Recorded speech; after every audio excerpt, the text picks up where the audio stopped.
Well, welcome again to Third Phase of the Moon, and we're really happy to have, again, Professor John Searle from the UK. We uploaded a video this past week or so in regards to his free energy device, and the comments that came in were explosive. The video went viral. People really want to get more information, and we're really happy to have Professor Searle with us. Thanks again. I'm fine, thanks. The Searle machine, the free energy device, this thing has caused controversy. This caused this man to go to jail because they alleged he didn't pay his electric bill. And he created what can solve the world's problems. Bradley and John, why don't you tell us a little bit about how this came to be, and then we'll jump some great questions. Well, I'll take the lead there. First of all, John was never arrested for stealing anything. He never stole anything, and we'll let him fill in the blanks to clear up for your audience what that was all about. Essentially, it was a battle between he and the electric board over some missed wiring in his home. And John will be able to explain that as well. What he did, which is so extraordinary, is come up with a device that takes advantage of the rare earth material in that he harvests the electrons from the outer valence. Now, that's not very difficult to understand. If you look at an atom and you have a shell with electrons in it, out on the very top shell of any of the rare earths are spare electrons. And we know that electrons comprise electric current, which runs everything electric all over planet Earth. This man in 1946 configured from his dreams a device that is able to harvest and convert those electrons into usable electricity. John Roy? Yes. The device itself really is, well, when you look at it, it's so simple. You've got 3 plates, they're circular rings, and between them run a set of rollers, and these are always in constant motion. You never stop them, because there's no reason to stop them. The beauty of this is there is technically no noise that you get from the normal generator, because the rollers actually float like two-thou off the surface of the plate. They can never fly off, as the experts kept saying they would. And again, the thing is, because it's not burning anything, it is really clean. There's nothing about it that you could say is dirty or pollution. It is probably the most cleanest device outside of solar cells and wind power, the cleanest unit ever produced by man. Its advantage over the other machines is that it produces a very, very heavy negative charge, which is good because it cleans the air, pollution, it makes you feel good, it improves the oxygen, and of course, if you get hurt, it helps to heal the damage very quick. And I'm talking from experience. Your machine, your device, you've created a couple. I know you've created this levitation device, which had a little incident that blew upon a roof.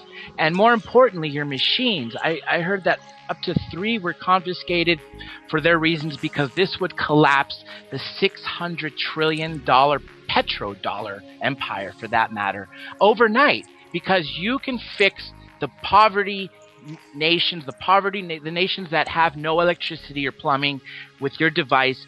We can all have this free energy without burning our fossil fuel, and it's being suppressed. We need to get this out there. John, what's it going to take for us to build it? Unfortunately, it's not 1946 now. I'm afraid cost has zoomed up, unbelievable. But the thing is, we've got to look at it in a different light. Here is a machine that you pass down to your family, they pass it to their family, and it goes on because there is never no wear or tear. That's the beauty of it. It's not only that it's clean of pollution and stuff like that, it is the fact that it cannot wear out. This is something no other motor can do. Yeah, and if I may here, John, one of the things that Searle told me very early on when we were filming the John Searle story, relativity back in the 20s, when Heisenberg and Einstein and Niels Bohr and the rest, they were looking at the atom and they realized that there was a tremendous amount of energy inside an atom. And so how do we get that energy out? Well, let's hit it with a hammer. In other words, fire a neutron at it or fire some other smaller particle at it and blow this thing apart.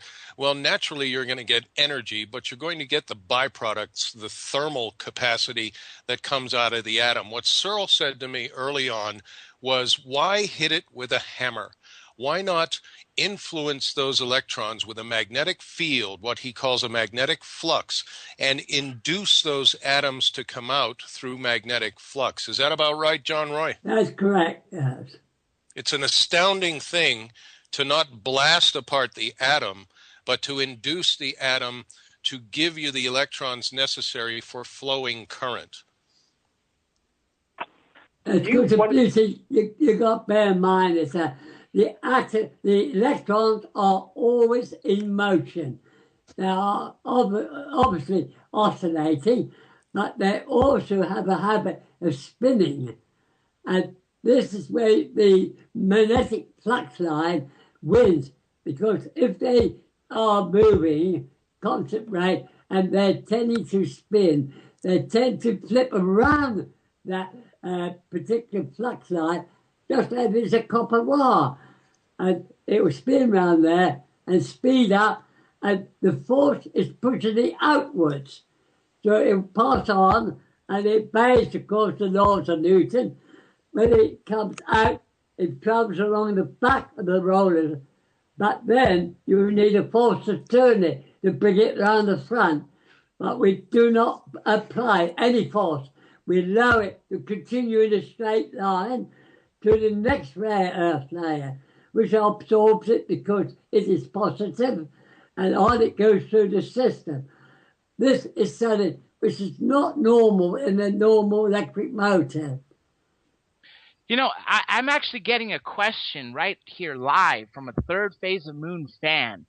They want to know, they said, okay, ask John Searle about the National Ignition Laboratory facility in Livermore. Apparently, it's supposed to be a U.S.-funded free energy. That's what I'm hearing here.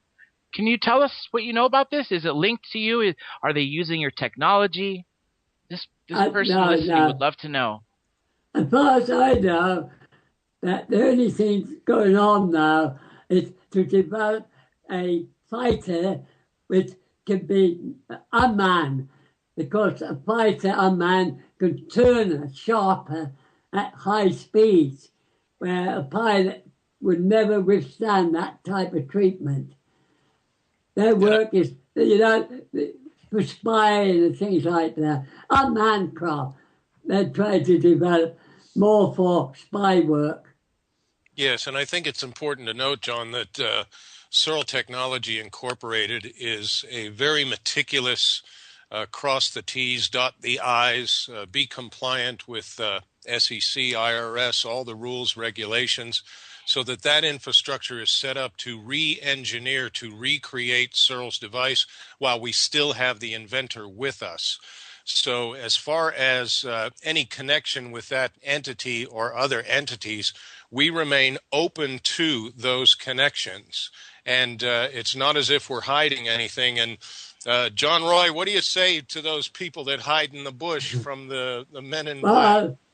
My advice to them all, whether they're security, military, or government, the door is open. Come in. Let's have a cuppa. Let's have a chat. Come and see the power we are producing. All from nature. Come, we welcome you. Well, the passion that you have, Mr. Searle, is what we really appreciate. You are a fighter and trying to get this information and, this energy out so people could appreciate and enjoy life without all this, power and this money-hungry companies. We don't have to spy. It's an open door. You can come in. You're welcome. We have a question from our caller who's actually, like we said earlier, the experiencer and submitter of Third Phase of Moon, who's going to tell an amazing story next hour. But right now, he's got a question for the godfather, Free Energy, right here at Third Phase of Moon Radio. Joe, take it. Yes. In regards to the magnetic flux, the process that goes, of course, I, like most, was always under the impression that the smashing was the hammer, if you will, was always necessary. Or maybe it just wasn't myself thinking that there were other possible ways of doing this. But through this process, is there any manipulation to the nucleus of the atoms? And secondly, are we then creating monatomic elements? Is that a possibility? I would like to say for certain, we are investigating. We are carrying out full investigation at the lab in San Diego to find out what we're actually doing. What we know is that we're not splitting the atom. We are just draining steadily the flow of power in which it simply collects from the air. As we drain it, switching it to positive, it collects energy from the air to switch back.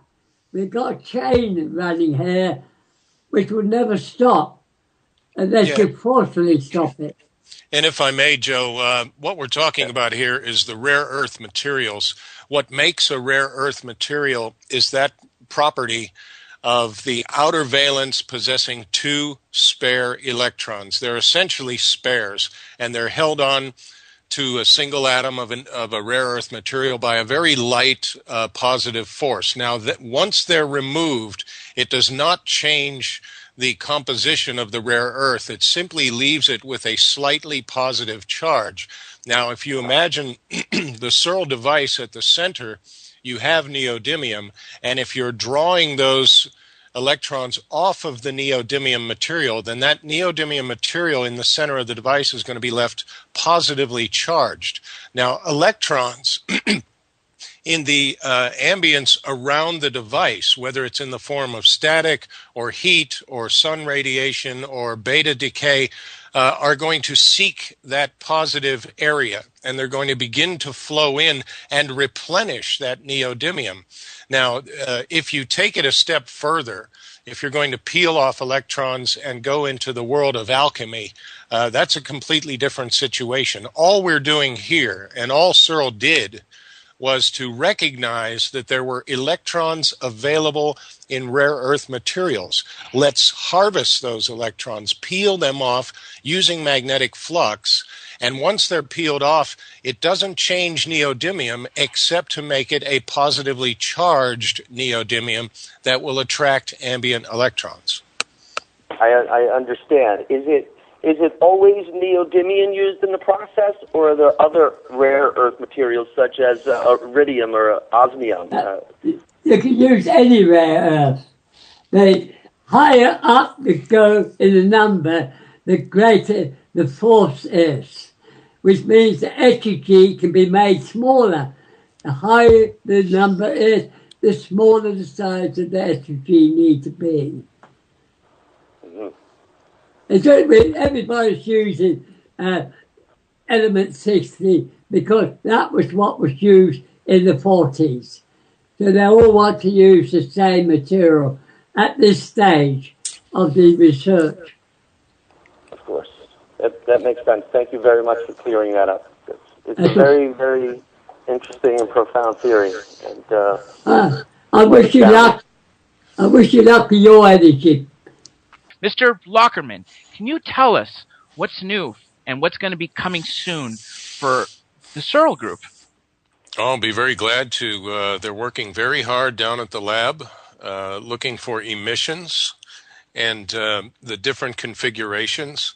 The situation down there is difficult in the sense that we are trying to re-engineer and recreate Searle's device. What was needed primarily was an infrastructure. And the infrastructure meaning that you had to take in enough investment capital in order to facilitate the recreation, the re-engineering of this device. So that means build the infrastructure. Once the infrastructure is built, then of course you can legitimately, legally, and in compliance with federal and all regulations, take in enough capital to get this job done. So that we've done that with a modest amount of success. But like I say, it's a modest group of people who are dedicated and moving forward as best we can with the resources that we have. John Roy, you want to comment? Yes. I wish everyone to understand the effigies made in the 40s were made by hand, not intended for mass production, but just to experiment to please some old age men who wanted to see what I could do. Today, we have a big problem, which I forecasted many years ago would happen. We have pollution, which they laughed at when I was talking about it in the 40s. But it's here. We have to do something quick. We cannot make one effigy every 3 months. It's impossible to meet demand. We have to redesign and try to find the best way to do it. I believe the system I put forward we should develop is the quickest way we can produce effigies. And if we can produce one every 5 seconds, I shall be happy. Free energy topic is very controversial. People are calling in from around the world right now. They want to ask questions for Professor Searle. And this question is coming in all the way from Brisbane, Australia. Cordell Dello is here. Cordell, welcome to the third phase. And do you have a question for Professor Searle? Yeah, I do. All right, go ahead. And thanks again. So with the free energy machines, I've always seen a lot about them, and I've always just wondered what force does it use to actually generate the energy? Well, it's in the rare earth. You do not have to use any outside source of energy. The force is there. The energy to feed it is all around you. There's all this wasted energy we're wasting, all this pollution containing energy within it. The machine will put it in, compress it, organize it, then they'll come up in negative pairs. One much higher charge than the other. One will go right, the other will go left. In the process, it releases the electrical charge. And we're not destroying the atom in any way. Yeah, so it basically follows on with the law that energy is not created nor destroyed, it's only rearranged. Yeah, you rearrange it, you charge up, and you just release it. You burn nothing. I don't see why you've got to burn things just to get energy. Oh, you don't, no. There's many ways that can be used, such as the one that you've presented. Yeah, Cordell, Bradley here, if I may. What we're taking advantage of here is the ability of the electron to move. If you look on the quantum level, the only piece of any material down there with any mass or any energy to it is the electron. It is moving, and we've waded through the people that talk about the second law of thermodynamics.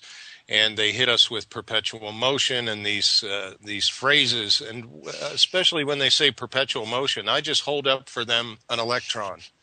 All things in our universe are in perpetual motion. The electron is in perpetual motion. It will upcharge and downcharge, but it's always in motion. So why not take advantage of that if it is possible?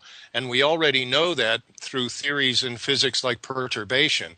Perturbation simply meaning that electrons will pass through any material or any space at any given time. It's called perturbation theory, but it is actual perturbation of electrons through any material.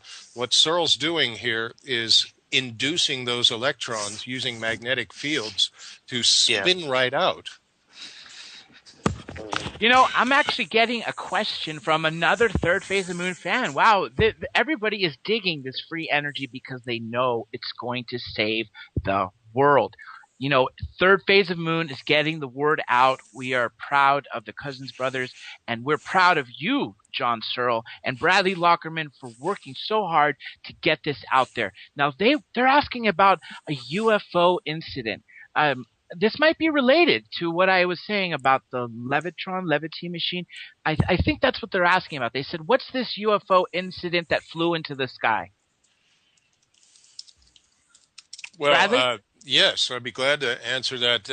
On Facebook, John Searle Story has a position on Facebook, and I think in the back there's a piece of black and white footage, and that came to us. It came to me several years ago, and I looked at this footage. It was two police constables who had chased a flying disc in the countryside in England, and I received this piece of footage, and I called John Roy up, and I said, John, I've got a piece of footage. And he said, without knowing it, he said, oh, the cops. And I said, yeah, tell me about the cops. John Roy, you want to take it? The policeman.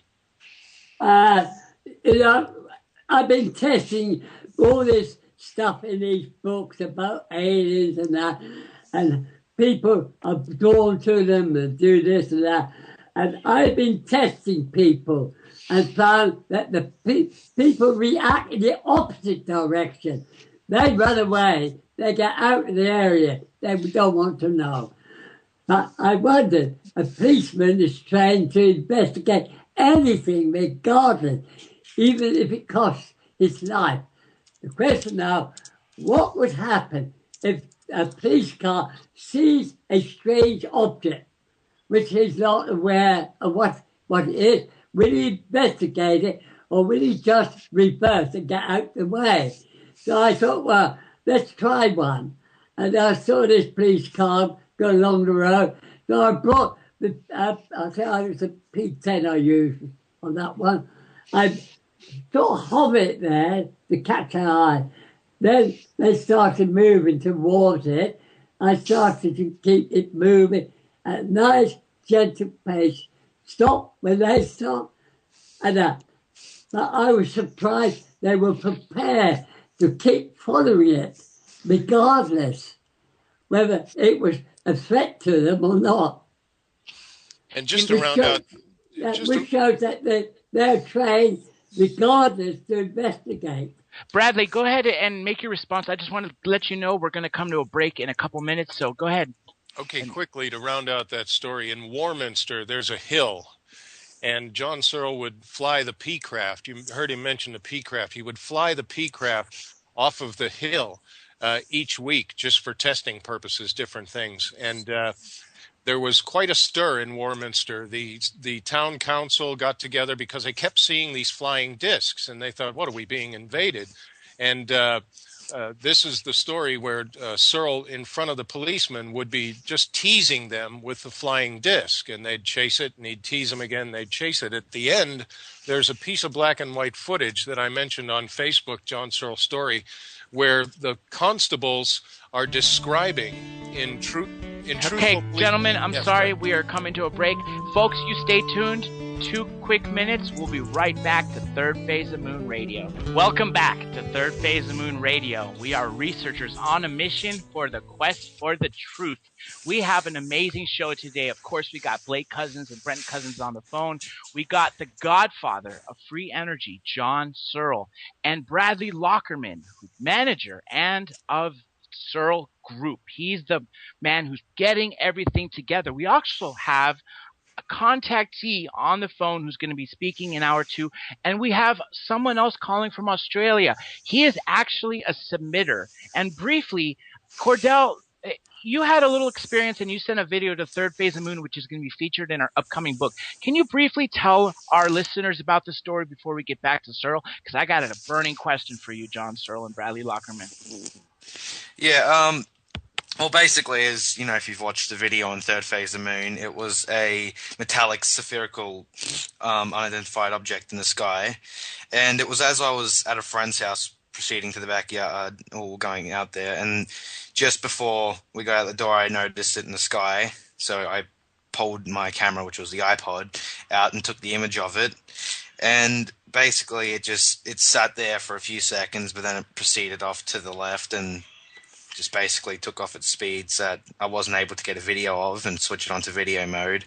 But yeah, it was quite one of the most amazing things that I've probably seen, and I haven't seen anything like it again. You know, it is an amazing picture. It shows clearly a saucer. It's at an angle. You could see it's a dome-shaped craft. Anyway, it's out there. You're all going to see it. But right now, we're going back to, thank you, Cordell. We're going back to John Searle and Bradley Lockerman. Now, we talked before we went on the air, Mr. Lockerman, about the law of squares. Now, we in our society are taught that linear thinking is best. And that's wrong. That is not how our brains are hardwired. And apparently we teach them the wrong way. Can you explain why people have made so many mistakes when 5,000 years ago such wisdom and third dimension thinking was used and it's not now, and why the law of squares is so important? Yeah, I'll take that this way. Let's look at physics up until the 1920s, actually the turn of the century. We come from 1873, James Clerk Maxwell, then the Lorentz equations, and then around the turn of that century, the Michelson-Morley experiments. Now, they provided a set of data that really enhanced physics as it was known at the time. 20 years later, we find E equals mc squared, which is general relativity. And that I view as a branch off of physics. But it was so impacting to all of the physics world. It seemed to function everywhere except on the quantum level. And there are a few chosen people, and not so much chosen, but a few people that understood, and in the case of Tesla, kind of giggled at this E equals mc squared, because that does not function mathematically on the quantum level. But it does give us relativity. Relativity gives us telemetry in space and different aspects of what we understand in explaining the universe. But I think that physics is re-merging with physics prior to relativity, and that, of course, is AETHER, ether physics. There is something else going on.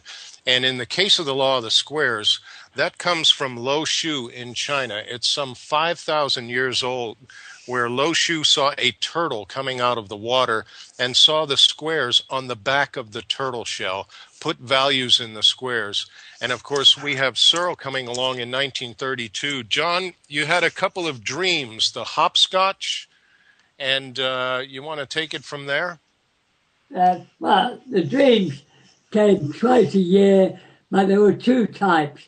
One that dealt with earthbound requirements. The second one was dealing with flying. Basically, they were using the same concept of the power unit. The flying one, of course, required two more elements to boost that power up to get that lift we need. But dealing with the domestic one or ground use, we had these 4x4 squares, 16 empty spaces.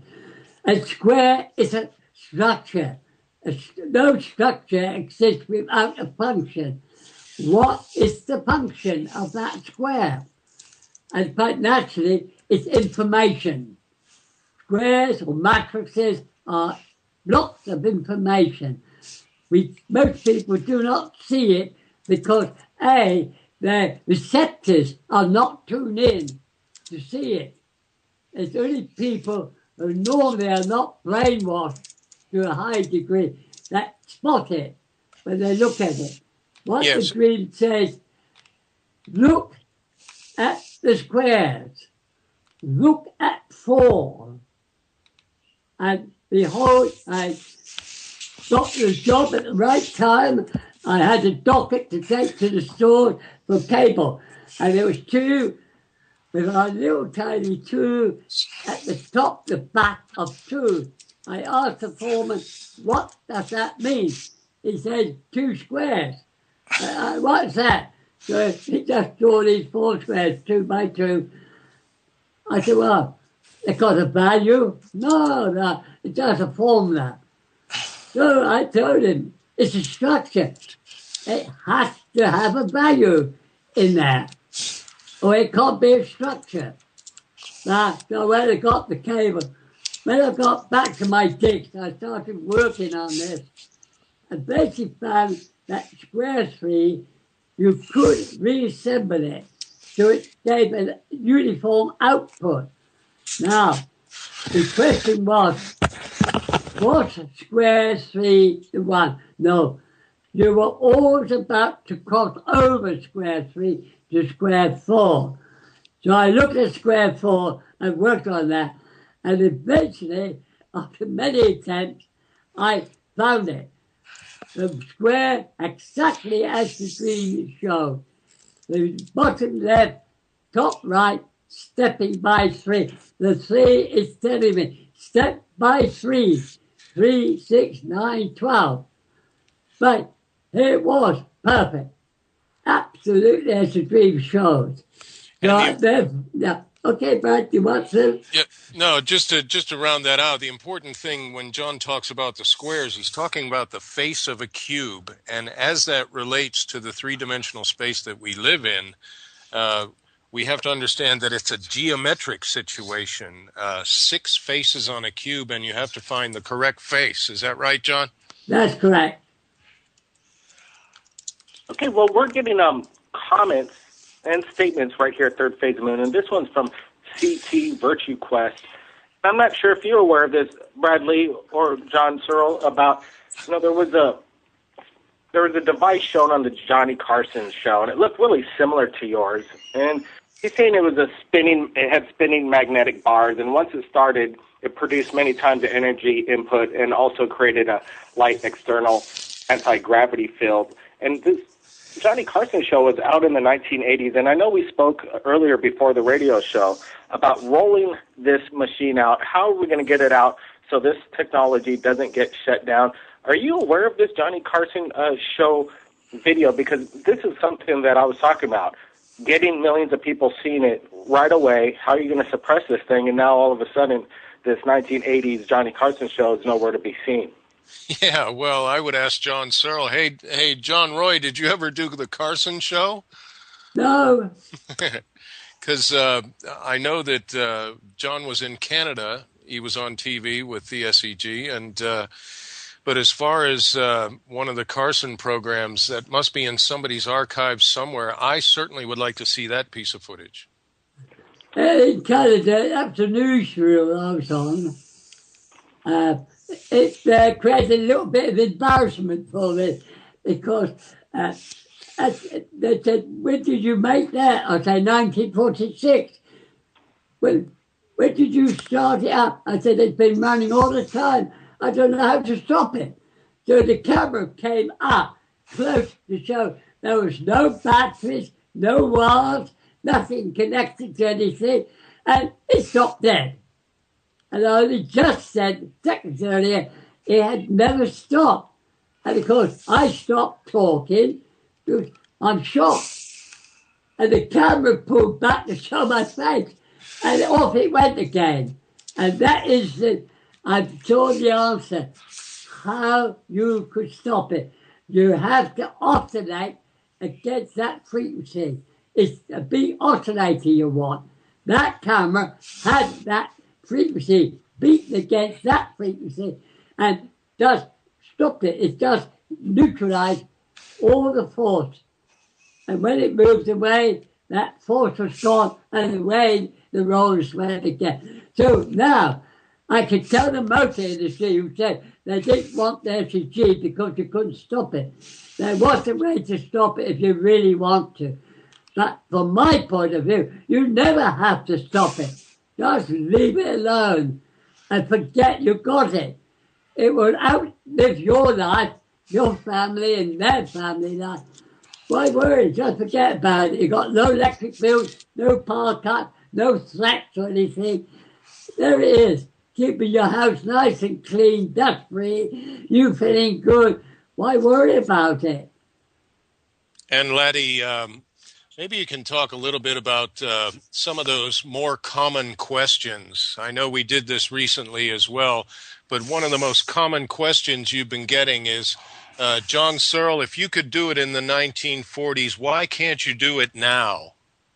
Well, the answer is elementary. It's not 1946 anymore. And so that would be a matter We're in of... a different world now, completely different. And so it comes down to a matter of cost, the tooling, the availability of personnel. Yes, the question is, we are increasing population. Population growth is growing heavy on demand. We cannot meet that demand. To control that demand, up goes the prices. It's just been put up again because there are millions of people all want these materials. Copper, they want rare earths for this. Demand is outgrowing our capability to produce those materials. We have to slow it down. Or you've got to stop breeding to allow the market to catch up with you. One way or another, we either got to pay for it or you stop breeding. And that way we can catch up with the demand. And so when you were doing it back there in the 1940s and especially in the 1950s, you had all the facilities of Midlands Electric, the presses, the magnetized. We had our own three-phase power station, autos. We had all the power we want. When I said I want that rare earth hit, now they laughed at me because no one ever had magnetized a rare earth. It's impossible. I said to them, hit it, I want to know what happened. And because we had all the power we needed, they did run it.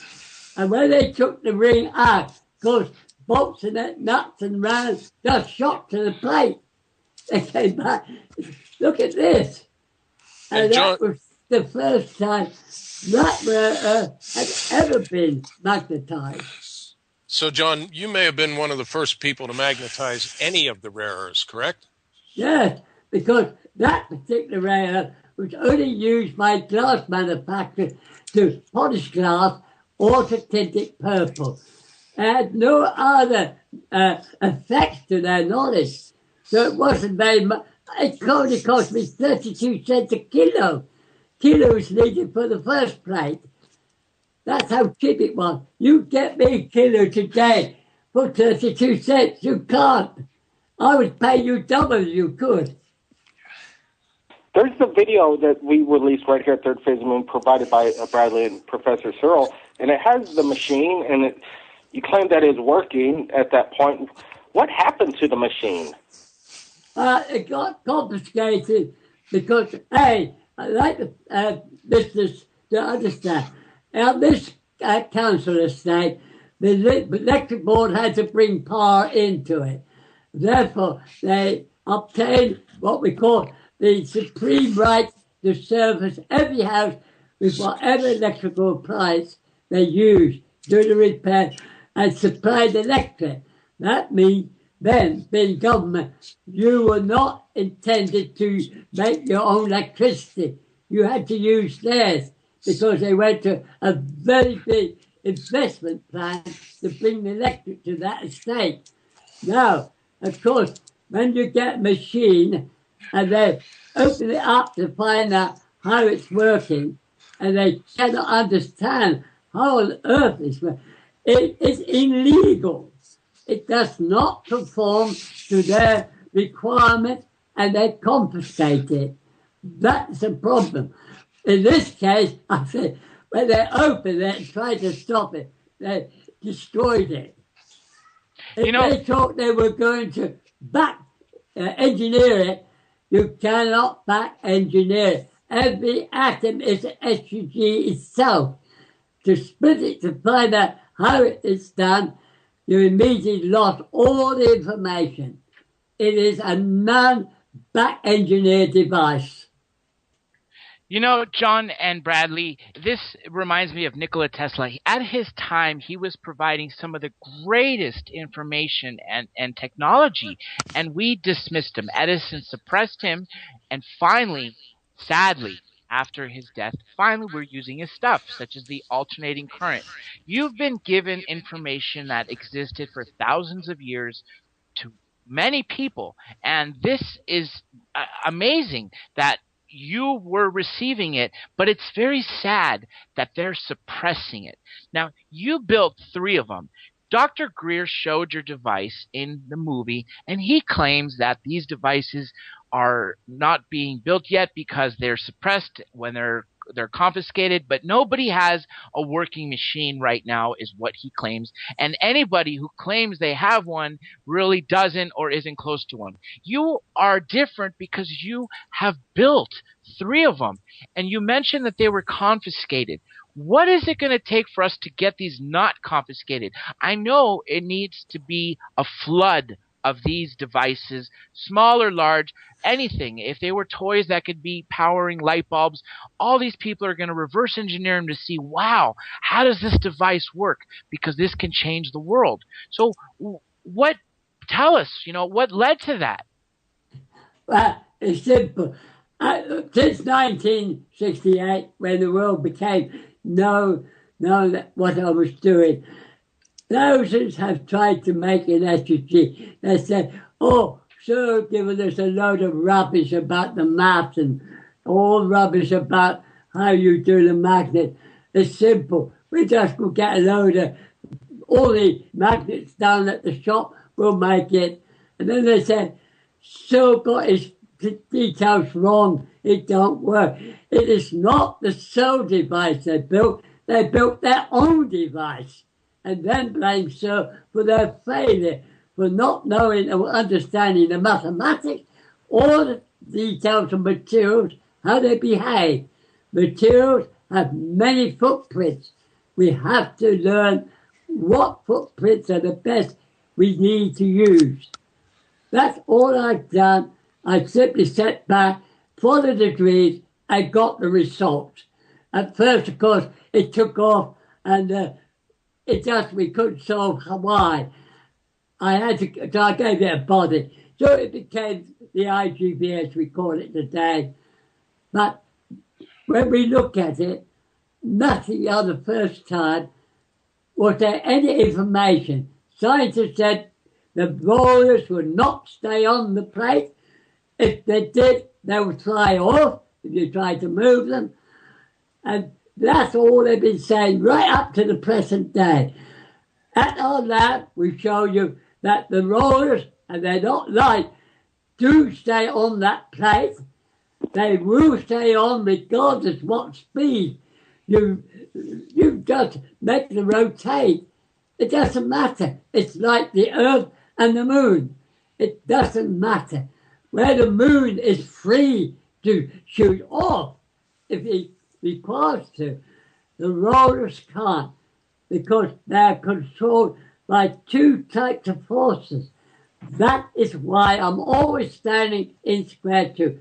Everything you do must work by 2. You must make sure there are 2. To print, one part must rotate, the other part must move across it. So you've got 2 different functions. There must always be 2 different functions, or otherwise it will not work. I want to ask you the circumstance when the device was confiscated and what your state of emotion was after you found out it wasn't there. Well, good, I was angry. But not only that, I was also angry about another event prior to that, where the electric board was asked to come out and repair the boiler. They fixed it, and when they brought it back late at night, next morning, and this was the stroke of luck, the wife asked me to fill the boiler and put it on ready so it's hot when she got up to do the laundry. If she hadn't asked me, when I came back, I would have found a dead wife, not a live one. I filled the boiler, As I went to leave the room and turn on the switch, bang! Fuse box, everything just disappeared. The central light, wires, all went. When I got back home from work, the workman was just leaving. No electric. So I said, what's happened? Where's the electric? Oh, your 40-watt fluorescent light down there. 40 watts. Go get your boss. You're not leaving this house till your boss is here. The chap when they got the boss, he said, what's the matter? He won't allow us to go home. Why? He keeps on insisting. He wants the boiler to turn up. The bottom took off. He wants to see his side. So I've got to turn it up, open the bottom so we can get home. So he opened the bottom and I look at, so 40-watt bulb fluorescent tube took all that meter and fuse boxes out. Really? What's all this stuff in here? So the boss of the electric board looked in. Oh, we'll take it right away. We'll get it fixed tonight. We'll bring it back to you tomorrow. There'll be no bill. They brought it back.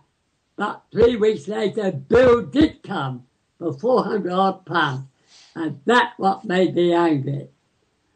And by the way, guys, this is one of the incidents in an ongoing war or battle, we should say, between John Searle and the Southern Electric Board that led to what everybody feels or thinks is him stealing power or stealing something. He never stole anything.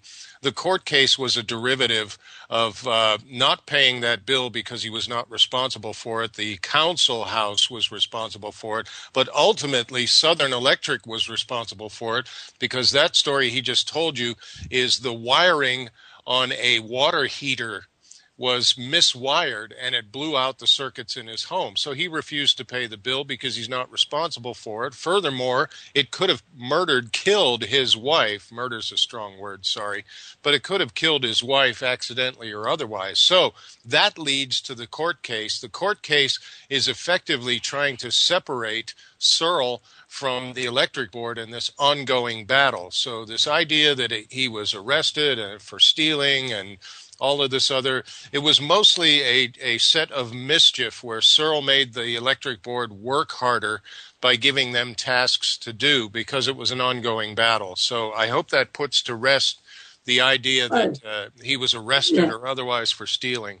You know, they made me challenge. They challenged me. That was the argument. We got less than a minute left, but when I said that initially, I was completely in that frame of mind. I knew you didn't do anything wrong. They just wanted to maliciously prosecute you because you had something that they didn't want.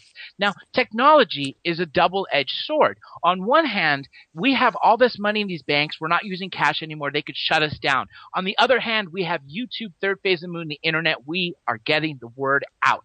How easy is this technology to understand, and can we get all the scientists, this theory and application for world release to work on? Briefly before we get on, we got 20 seconds. I think just look at it from a point of view, sidestepping general physics and expanding the point of view. John? Well, thank you both. We'll be back hour 2. John Searle and Bradley Lockerman will be back next month.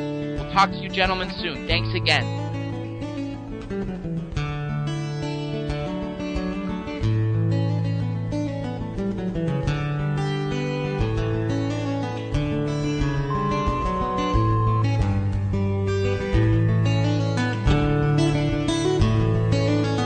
Early on was why hit it with a hammer? Why not influence those electrons with a magnetic field, what he calls a magnetic flux, and induce those atoms to come out through magnetic flux? Is that about right, John Roy? That's correct, yes. It's an astounding thing to not blast apart the atom, but to induce the atom to give you the electrons necessary for flowing current. You got to bear in mind is that the electrons are always in motion. They are obviously oscillating, but they also have a habit of spinning. And this is where the magnetic flux line wins, because if they are moving constant ray, and they're tending to spin. They tend to flip around that particular flux line, just as it's a copper wire. And it will spin around there and speed up, and the force is pushing it outwards. So it will pass on, and it obeys, of course, the laws of Newton. When it comes out, it travels along the back of the roller, but then you need a force to turn it, to bring it round the front. But we do not apply any force. We allow it to continue in a straight line to the next rare earth layer, which absorbs it because it is positive, and on it goes through the system. This is something which is not normal in a normal electric motor. You know, I'm actually getting a question right here live from a Third Phase of Moon fan. They want to know, they said, okay, ask John Searle about the National Ignition Dreams, a device that is able to harvest and convert those electrons into usable electricity. John Roy? Yes. The device itself really is, well, when you look at it, it's so simple. You've got 3 plates, they're circular rings, and between them run a set of rollers, and these are always in constant motion. You never stop them, because there's no reason to stop them. The beauty of this is there is technically no noise that you get from a normal generator, because the rollers actually float that Q-cell off the surface of the plate. They can never fly off, as the experts kept saying they would. And again, the thing is, because it's not burning anything, it is really clean. There's nothing about it that you could say is dirty or pollution. It is probably the most cleanest device outside of solar cells and wind power, the cleanest unit ever produced by man.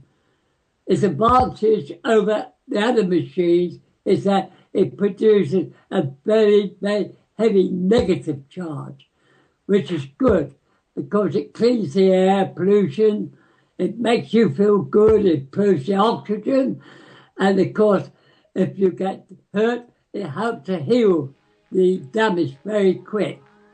And I'm talking from experience. Your machine, your device, you've created a couple. I know you've created this levitation device, which had a little incident that blew upon a roof.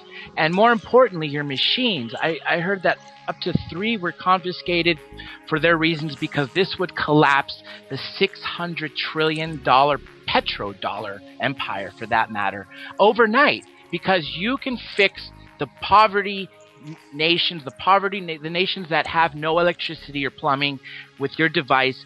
We can all have this free energy without burning our fossil fuel, and it's being suppressed. We need to get this out there. John, what's it going to take for us to build it? Unfortunately, it's not 1946 now.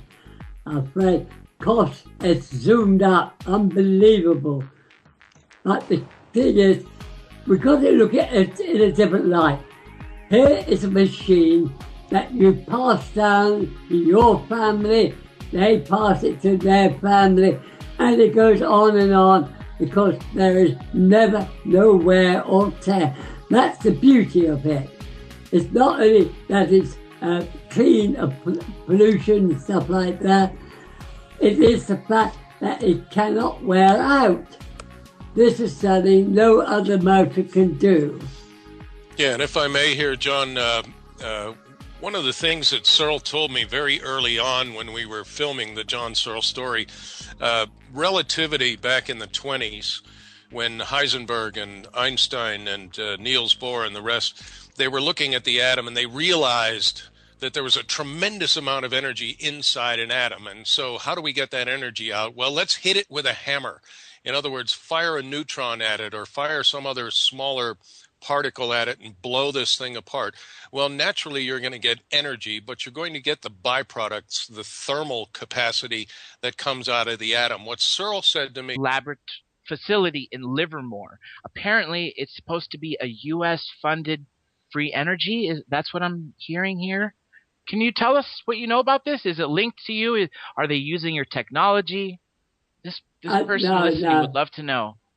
As far as I know, that the only thing going on now is to develop a fighter which can be unmanned, because a fighter unmanned can turn sharper at high speeds, where a pilot would never withstand that type of treatment. Their work is, for spying and things like that. Unmanned craft, they're trying to develop more for spy work. Yes, and I think it's important to note, John, that Searle Technology Incorporated is a very meticulous cross the T's, dot the I's, be compliant with SEC, IRS, all the rules, regulations, so that infrastructure is set up to re-engineer, to recreate Searle's device while we still have the inventor with us. So as far as any connection with that entity or other entities, we remain open to those connections. And it's not as if we're hiding anything. And John Roy, what do you say to those people that hide in the bush from the men in black? My advice to them all, whether they're security, military, or government, the door is open. Come in. Let's have a cuppa. Let's have a chat. Come and see the power we are producing. All from nature. Come, we welcome you. Well, the passion that...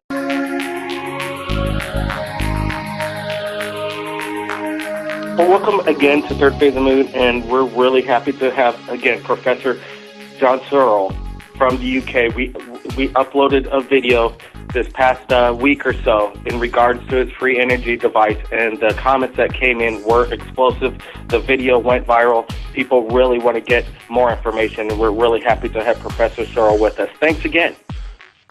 I'm fine, thanks. The Searle machine, the free energy device, this thing has caused controversy. This caused this man to go to jail because they alleged he didn't pay his electric bill. And he created what can solve the world's problems. Bradley and John, why don't you tell us a little bit about how this came to be, and then we'll jump into some great questions. Well, I'll take the lead there. First of all, John was never arrested for stealing anything. He never stole anything, and we'll let him fill in the blanks to clear up for your audience what that was all about. Essentially, it was a battle between he and the electric board over some missed wiring in his home. And John will be able to explain that as well. What he did, which is so extraordinary, is come up with a device that takes advantage of the rare earth material in that he harvests the electrons from the outer valence. Now, that's not very difficult to understand. If you look at an atom and you have a shell with electrons in it, out on the very top shell of any of the rare earths are spare electrons. And we know that electrons comprise electric current, which runs everything electric all over planet Earth. This man in 1946 configured from his